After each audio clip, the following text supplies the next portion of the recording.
Welcome to all of you. So दोस्तों, हम लोग क्या पढ़ रहे थे, इसमें संविधान को पढ़ रहे थे। संविधान में फंडामेंटल राइट पढ़ रहे थे, जो पार्ट 3 के अंतर्गत आता है। ठीक है, और उसमें हम लोग जो फंडामेंटल राइट कैटेगरी है जो 6, उसमें हम लोग डिस्कस किया था ओवरऑल। देखिए, तो इसमें आज हम कुछ और नया देखेंगे।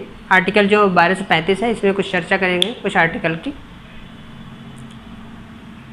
सो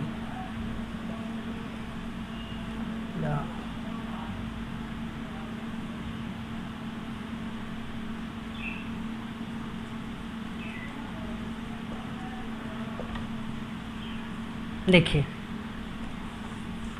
आप पूरे वीडियो के साथ बने रहिए।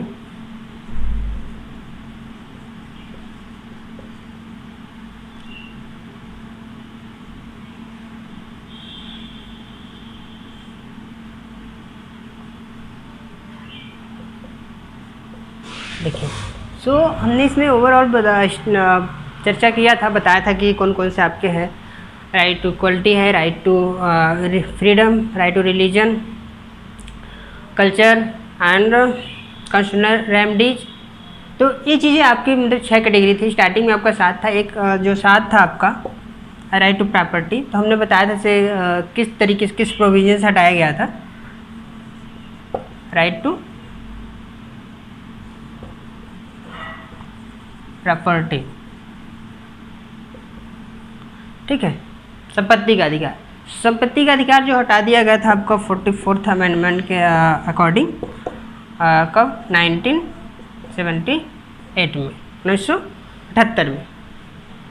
ठीक है, तो इसे हटा के यहाँ फंडामेंटल राइट से डिलीट कर दिया गया था, इसे लीगल राइट बना दिया गया था। तो ये लीगल राइट आपका हो गया। अब अगर आपसे कोई पूछता है कि फंडामेंटल जो संपत्ति का अधिकार है वो कौन सा राइट हो गया है, तो संवैधानिक लीगल राइट। सो देखिए, ये पार्ट 3 के अंतर्गत भाग 3 कितने आर्टिकल हैं? अनुच्छेद 12 से 35, 12 to 35। ठीक है, तो इसमें अगर हम चर्चा करें आर्टिकल 12 की, तो देखिए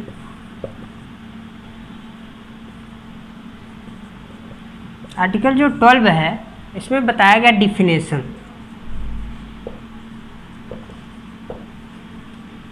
परिभाषा।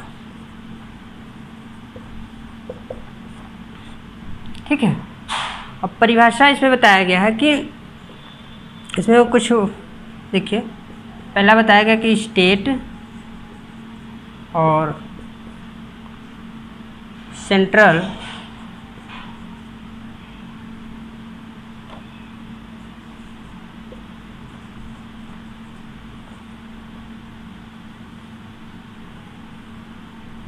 लोकल गवर्नमेंट, और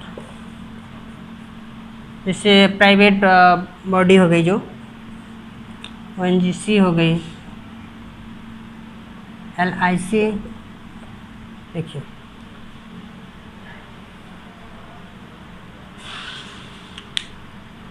तो जो फंडामेंटल राइट हो क्या है, वाद्य योग्य है ना, मतलब वो वाद्य योग्य है, डिस्कशन किया जा सकता है, उस पर डिबेट किया जा सकता है अगर फंडामेंटल राइट का हनन हो रहा है।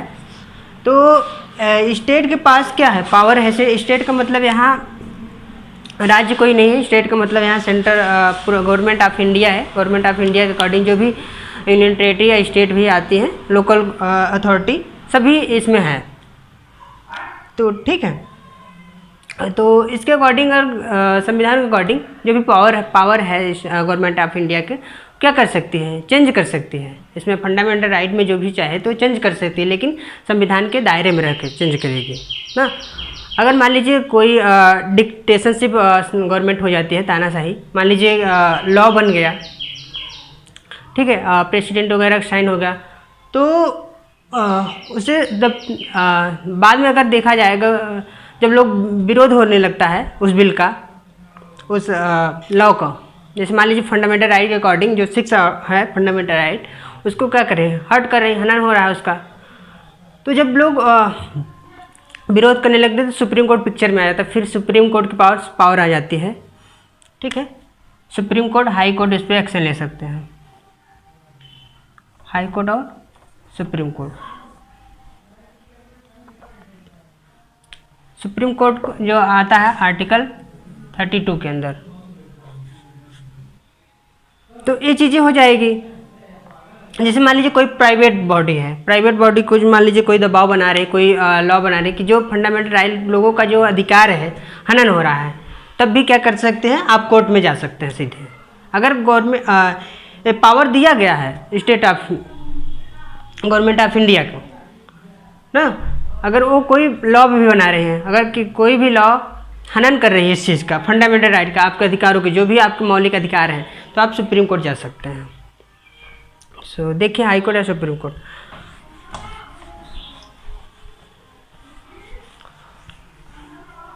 आर्टिकल अगर 13 की बात करें, 13 की,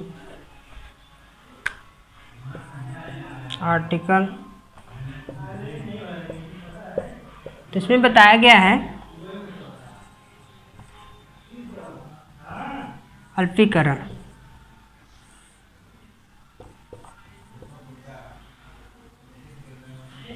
डेरोगेशन।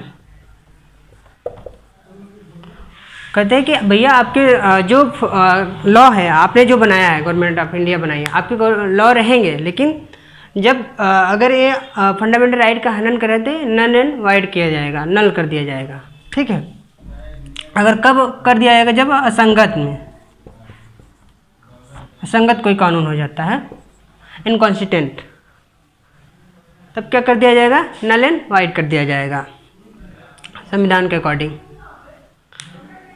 तो ऐसा नहीं है कि कोई लॉ पास हो गया तो पर 2-3 प्रोसीजर होते हैं, पहले लोकसभा, राज्यसभा, प्रेसिडेंट का साइन हो जाता है बिल, तो क्या बन जाता है, एक्ट बन जाता है, लॉ बन जाते हैं, पूर्ण से परमानेंट लॉ हो जाती है ना।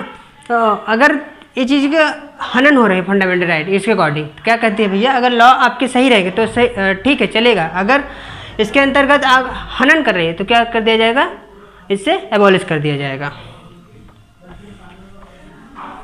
तो ये चीज़ है आपके आर्टिकल 13 में। अगर आर्टिकल हम 14 की बात करें, देखिए अब यहाँ से आती है महत्वपूर्ण बातें। अब इसमें आती है कि राइट टू इक्वलिटी,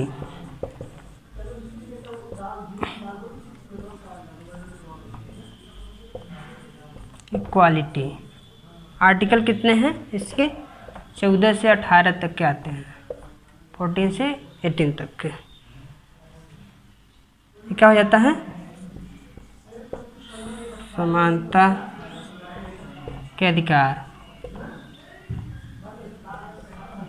देखिए इसमें 2 टर्म डिफाइन किया गया है।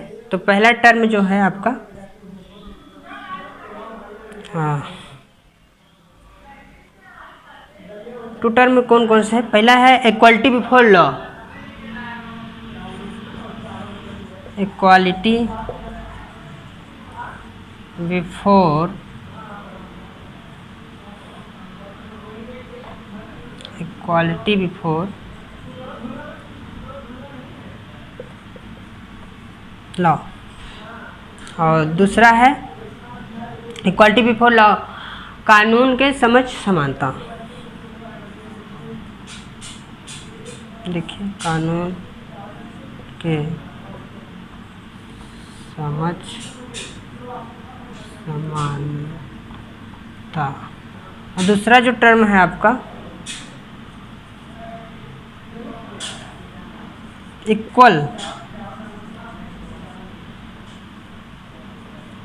प्रोटेक्शन,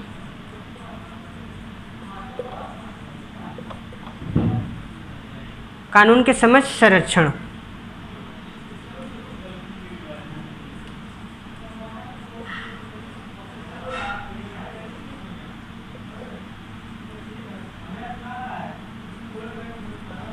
कानून की समझ संरक्षण। देखिए इसे हम एग्जाम्पल के माध्यम से देखिए, जो 2 टर्म है, एक पहला टर्म इक्वलिटी बिफोर लॉ, ये लिया गया है ब्रिटेन से वर्ड लिया गया है, और एक लिया गया term equal protection law USA से। तो देखिए एग्जाम्पल देखिए इसका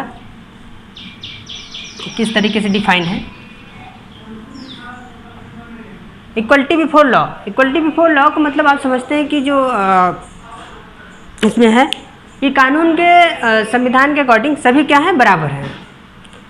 इसलिए देखे हैं कानून जो हाई कोर्ट या सुप्रीम कोर्ट में देखे होंगे, कानून पट्टी लगी रहती है, मतलब वो कहता है भैया कि हमारे लिए सभी बराबर है। कानून क्या कहता है, कानून कहता है कि हमारे लिए सब बराबर है। कोई राजा है, कोई डीएम है, कोई कलेक्टर है, कोई चपरासी है, रिक्शा चालक है, मतलब जो भी है, मतलब पूरे इंडिया में सब क्या है, इक्वल हैं ना, कानून के अकॉर्डिंग सब बराबर हैं। तो इसमें कुछ एक्सेप्शन है, अपवाद देखिए। कानून की समझ समानता, एग्जाम्पल की बात करें तो जैसे 50 रुपये मान लीजिए कोई कॉफ़ी है, ठीक है,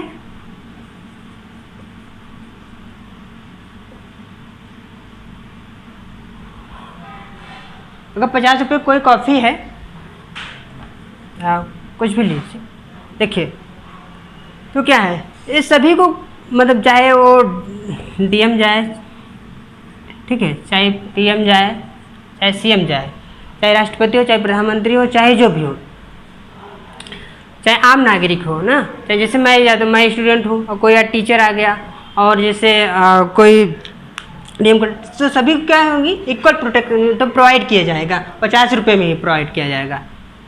तो ये चीज़ें हैं कि मतलब कि भैया कानून के आधार पे सभी क्या है, बराबर हैं ना।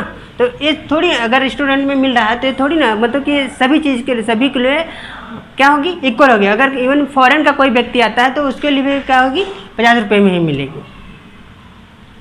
तो देखिए यहाँ कुछ एक्सेप्शन ये है, जैसे जीएसटी की बात आती है। अब जीएसटी की बात आती है,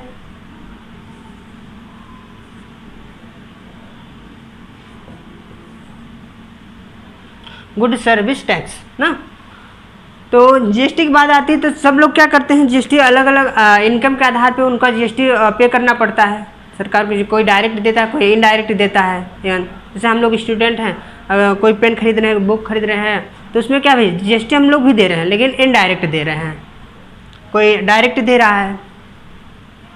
तो जीएसटी किसके आधार पर लागू होती है, आय पे, कि आपकी मासिक आय कितना है, तो इसके आधार पे जीएसटी होता है। तो यहाँ कि क्या हो गया, अब यहाँ तो आप सुप्रीम कोर्ट में जा सकते हैं भैया कि उनसे जीएसटी क्यों कम ले रहे हैं, हमसे ज़्यादा ले रहे हैं। तो इसलिए बताया गया कि भैया आमदनी के आधार पे ना। तो कानून कहते हैं equality before law.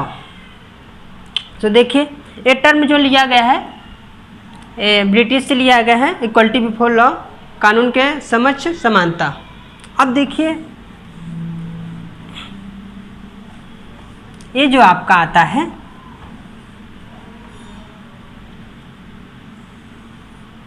Equal protection law, ये पॉजिटिव वर्ड है और नेगेटिव वर्ड था। इक्वल प्रोटेक्शन लॉ मतलब सभी को क्या समान सुरक्षा दिया जाएगा, चाहे वो जितना आपके जितने अधिकार हैं उतने एक राष्ट्रपति या प्रधानमंत्री के भी अधिकार हैं, उतने ही राइट्स हैं, ठीक है, बस पद का डिफरेंस रहता है। तो देखिए इक्वल प्रोटेक्शन लॉ का मतलब यहाँ एक एग्जांपल के माध्यम से देखिए, जैसे मान लीजिए कोई क्राइम करता है, ठीक है, कोई क्राइम करता है, चाहे फॉरेन का हो इंडिया का हो, तो सभी क्या ऊपर सभी के सेम चार्जेस लगाए जाएंगे, ना कि मतलब कि इंडिया कोई व्यक्ति है तो उसको कम सज़ा मिलेगी, फॉरेन का अगर व्यक्ति कोई क्राइम कर देता है तो उसे ज़्यादा मिलेगी, तो नहीं, समान इक्वल।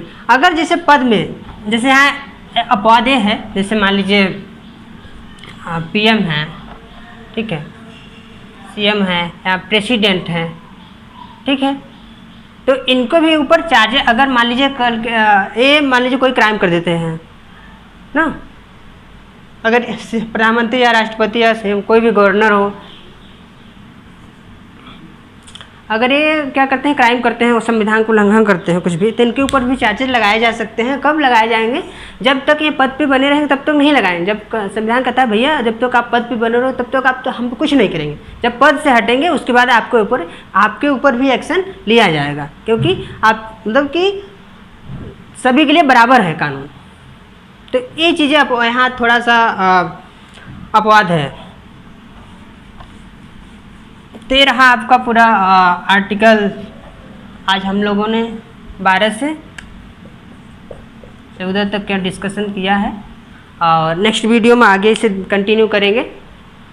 आई होप आपको इन्फॉर्मेशन अच्छी लगी होगी।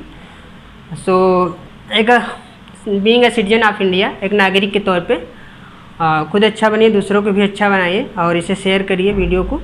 सो मिलते हैं नेक्स्ट वीडियो में। Thank you.